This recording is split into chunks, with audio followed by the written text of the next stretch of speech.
Hey everyone, I have a bit of a larger time lapse for you today. And what I'm doing today is putting some final touches and rendering on some previous pages. A good friend of mine is going to be coloring these soon, so I just wanted these to be ready for them. So here you can see me putting some boxes on my panels and filling in space that I didn't before, until I really get into the meat and potatoes of the video. I have a lot of panels that are laid out but not actually inked in, so that's what we're going to be focusing on today.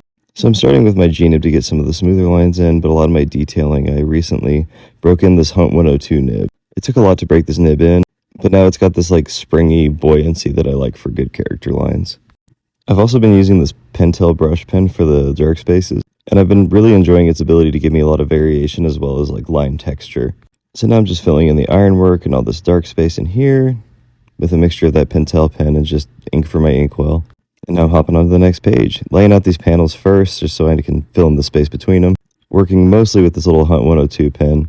And as you can see, the grip on this pen is very fancy and expensive and definitely not just like 3 rubber bands that I put on the end of it. But yeah, it was really fun getting all this done. Now this specific 9 panel is where I spent most of my time. There's a lot of geometric shapes, a lot of varying textures, and it just took me a bit longer. There's a few areas where I'll probably have to go in with some white ink just to reduce the noise and add some good visual clarity.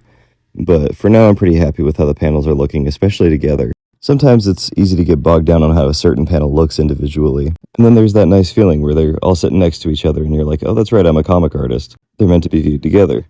So here I switched to micron just so I can fill in some more consistent letters, and we're already back to the nibs. Now this panel in particular is definitely going to get some touch-ups later. I feel like my inking didn't quite capture what my sketch was going for, but we're just going to keep moving along. As I'm always saying, it doesn't matter if it's perfect, it just matters that it got done. With that being said, it's time to keep on trucking, get some hatching in, get some dark spaces filled in. And you can see me putting some more blue lines on the panel over, sort of immediately learning from my mistakes, because planning in these is your best friend. If you're doing something like this, your inks will always look better the more you plan. So it's time to wrap up this panel. I really enjoy panels with this character when I make her more cartoony.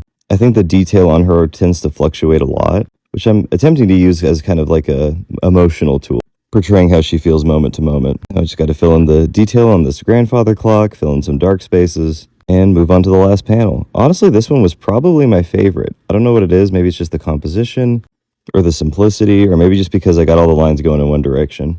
But now all I got to do is get these lines in on her dress, get some in on the stairs, make sure her hair looks good, and then we're going to hit it with some heavy shading.